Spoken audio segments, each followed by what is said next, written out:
This is the latest scene of bloodshed in Afghanistan after a series of blasts in just 10 days. The attacks have killed more than 170 Afghans. Protesters have now come onto the streets demanding government accountability. We want the Afghan President and Chief Executive Officer Abdullah to resign, because in the past 3 years they have been unable to govern the country. They and the government are incompetent. But Afghan President Ashraf Ghani has brushed aside such criticism and echoed the claims of his NDS intelligence service. They blamed the militant Haqqani network and said that neighboring Pakistan's Inter-Services Intelligence Agency had provided support. Pakistan's denied the allegations. The accusatory approach is unhelpful towards efforts for peace. But it's not the Haqqani network, but another, newer group that's claimed responsibility for the latest bombing, Daesh in Afghanistan.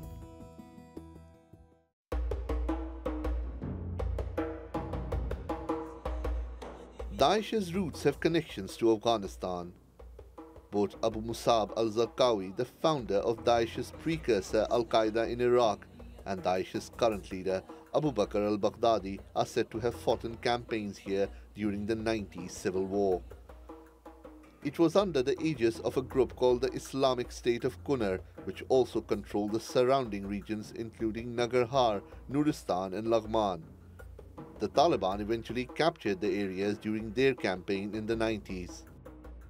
But experts say the group still enjoys strong support here and is closer in ideology to Daesh than the Taliban. And the US military agrees.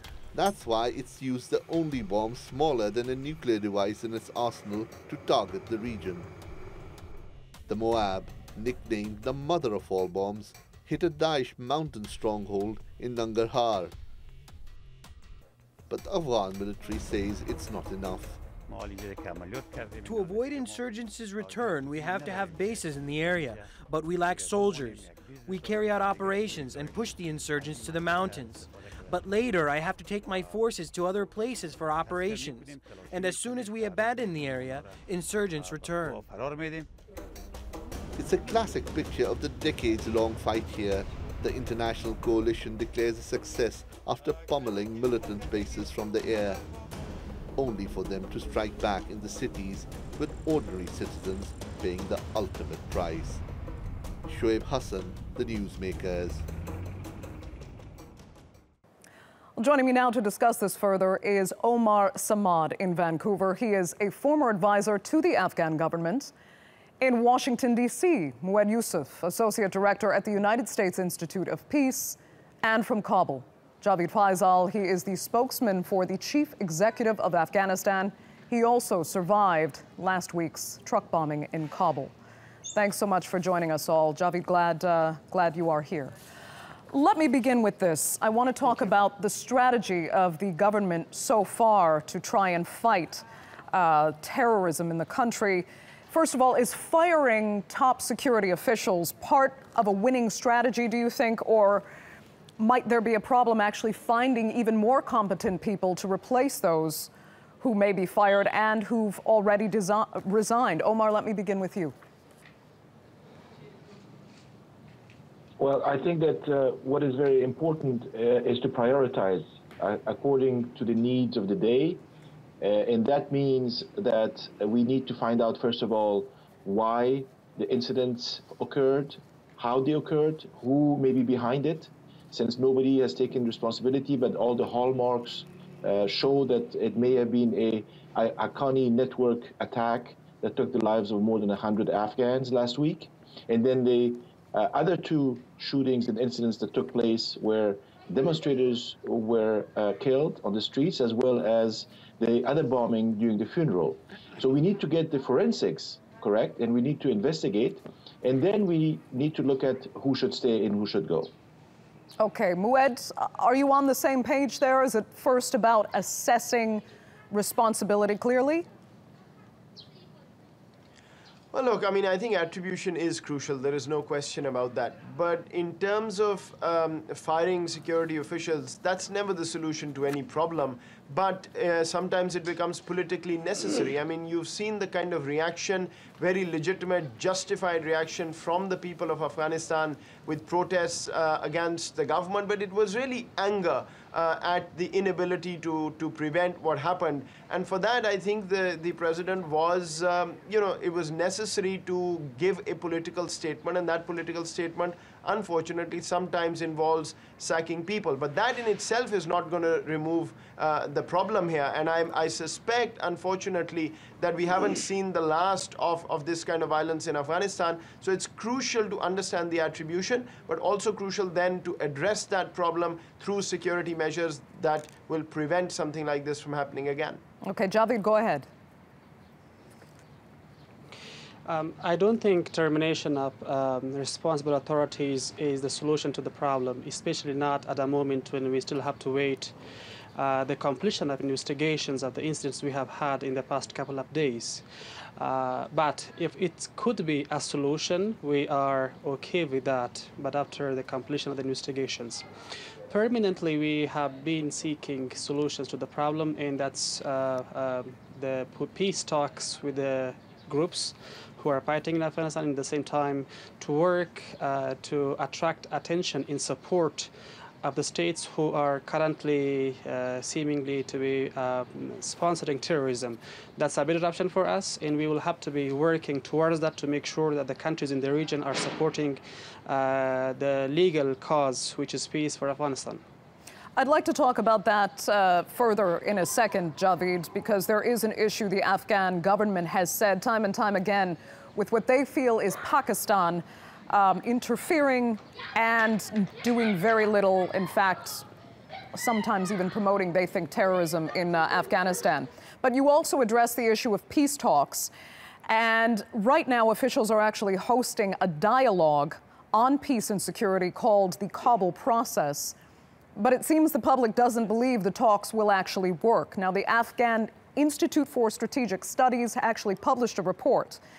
And that says, we have a graphic here, more than 70% of respondents believe government talks with the Taliban have failed.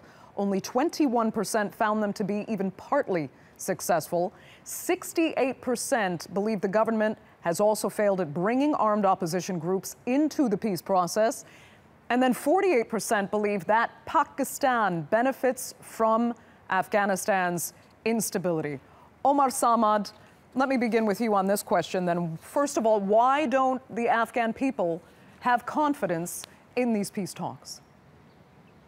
Well, listen, the Taliban have been around for 20 years. And since 9/11, when they were ousted from power from Kabul, they went back to their safe havens outside of Afghanistan. And after a couple of years of reorganization, came back and tried to destabilize Afghanistan and make problems for the new Afghan government, which is a constitutional government and has been elected by the Afghan people. So we have a question of legitimacy here. And I think that the Afghan people realize that the Taliban claims and the Taliban actions are not legitimate, and they do not make sense. And all they do is use violence against the Afghan people, against Afghan forces, and they destroy their country. So if Taliban claim to be Afghans, then obviously the Afghan people, regardless of their ethnicity, region, or creed, have some expectations. And some of those expectations have to do with coming to terms politically with other Afghans, laying down their arms and stopping the killing and the destruction. Muad, I'd like you to pick up on that, if you can, in respect to how the U.S. as well feels now, at least, that engaging the Taliban does not work toward peace, that the Taliban cannot be part of a political solution, as was said by the Ministry of Defense in the U.S. Do you think there's space for the Taliban in dialogue here, or will engaging extremism ultimately derail peace talks? Look, I think there are two or three things to note. First of all, there has been no peace process to speak of. So when we talk about that talks have not delivered, talks have not happened in that sense. So we'll have to wait and see on that. As far as the US view is concerned, it's very difficult to say. With the current environment in Washington, there is an Afghanistan policy review that's going on that was supposed to be completed last month but has been delayed. And there are still conversations. There's not a consensus in Washington on what the next US strategy or the next US move is going to be. I think what is clear, and I think where Omar is absolutely right, that the Taliban have been waging this war and the Afghan people are fed up of it. The problem, of course, is that there isn't a military solution that seems to be in sight. If you could defeat the insurgency completely, there won't be a question of peace talks in that sense. But right now, I think the only point of consensus in Washington is that there is no purely military solution to this problem. So if there isn't a purely military solution, you've got to think of the political one. And the political one involves peace talks necessarily. So one way or another, you'll have to create an architecture which allows those peace talks to go forward, but comes to a deal where the Afghan constitution remains upheld even if the Taliban are brought back in. The military solution part, I think there's nobody in Washington who believes that that's a real possibility. So Javed, let me ask you, if you also think peace talks are part of the answer here, why does the Afghan public seem to have no confidence in dialogue? Let me just correct one thing here. We do have a peace process, and we have a very successful peace process. The peace accord with Hizb Islami was one of the examples that how successful could an Afghan-led and owned peace process be. The problem with the Taliban is that we don't have any outcome from the talks with the Taliban is that they are owned by some others. They no longer have one leadership, they no longer have one group.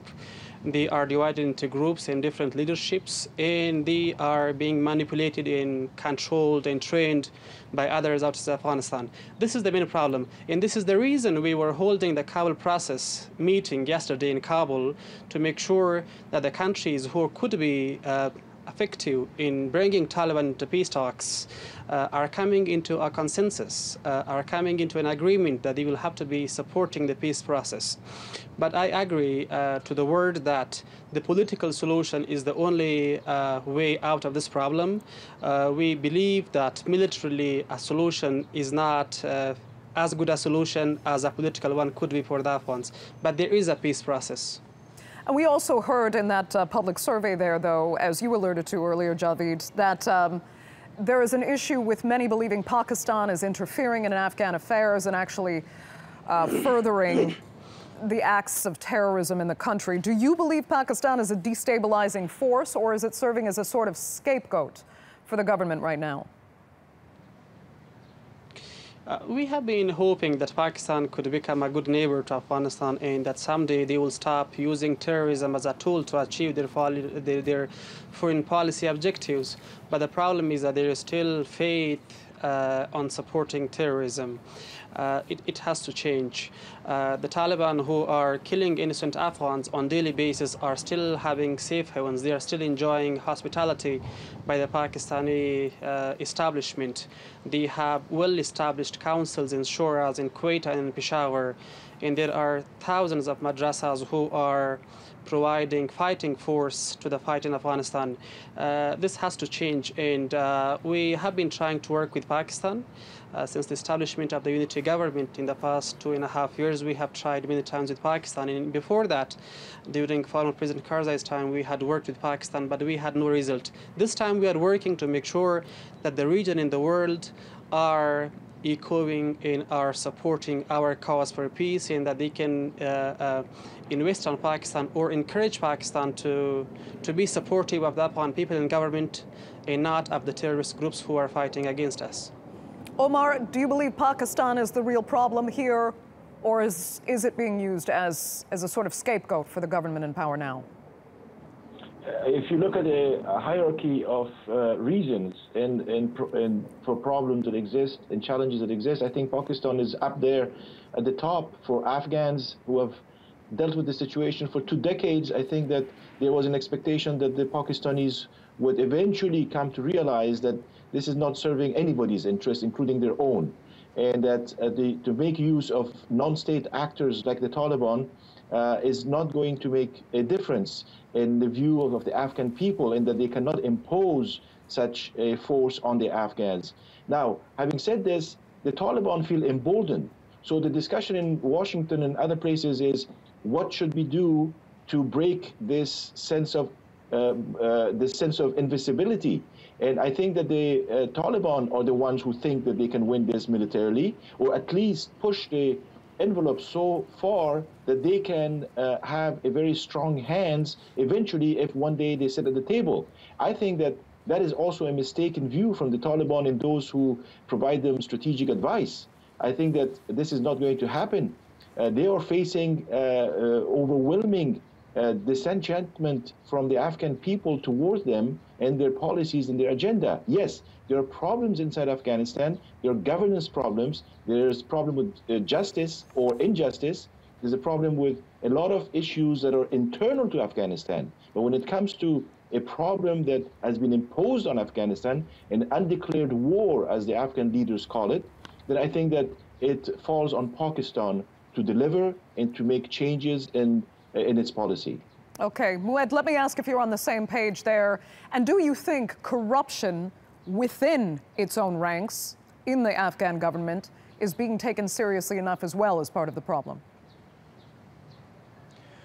Look, you know, whenever you're in these kind of situations where there's mega violence in the face, insurgents, counter-insurgents not being able to break the stalemate, you'll always have this finger-pointing, this blame game, both sides believing that they could come to a position of strength and then negotiate, and that's what keeps wars going. And I think Afghanistan is a good example. I think all of these are problems, right? The region is a problem. Pakistan's interfered in Afghanistan for decades. Corruption, internal political failures, internal economic failures, they're all parts of the reason why the Afghan people do not feel confident either about the state of Afghanistan's sort of government or the security situation. On the Pakistan part, I mean, I agree with both the guests that there is a Pakistan problem which needs to be resolved. There is a regional problem in general, but I don't think it's enough to say Pakistan has to deliver. The question is, Pakistan hasn't delivered from the Afghanistan perspective, or from the Pakistani perspective, maybe Afghanistan hasn't delivered. The only way this cannot be resolved is if Afghanistan and Pakistan stop talking to each other, point fingers at each other, or do not have a conversation on how to move forward. I completely understand the frustration that this has happened millions of times. It hasn't resulted in anything good, but at the end of the day, I also haven't found anybody who can give me a solution to Afghanistan's problem which can come without Afghanistan and its neighbors finding a regional consensus. And right now, I think the Afghanistan-Pakistan relationship is probably the worst I've ever seen it in recent decades. And that, I think, is the fundamental issue. Somehow, whether the US gets them back on the same page or others, but these two sides have to talk, have to figure out a way to coordinate on this security front. Otherwise, I think Afghanistan, the situation will not improve, but Pakistan also loses out big time if Afghanistan remains turbulent. Okay. Javed, I will give you a very quick final word. Thank you. Just on the part of Pakistan, we have tried our best to take measures to build trust with Pakistan. We have done on our part, like 2 years ago, we even sent our soldiers for training to Pakistan, but Pakistan unfortunately did not deliver on the promises they made to us in their meetings. The military and their civil establishment did not deliver. Plus, now it's too hard, too difficult to work with a partner who is not trustworthy. But we still are looking forward to working with Pakistan to making sure that the two countries can live in peace and that the peace can return to the region. Okay. Unfortunately, we're going to have to leave it there. I would like to thank all three of you so much for joining us on the Newsmakers.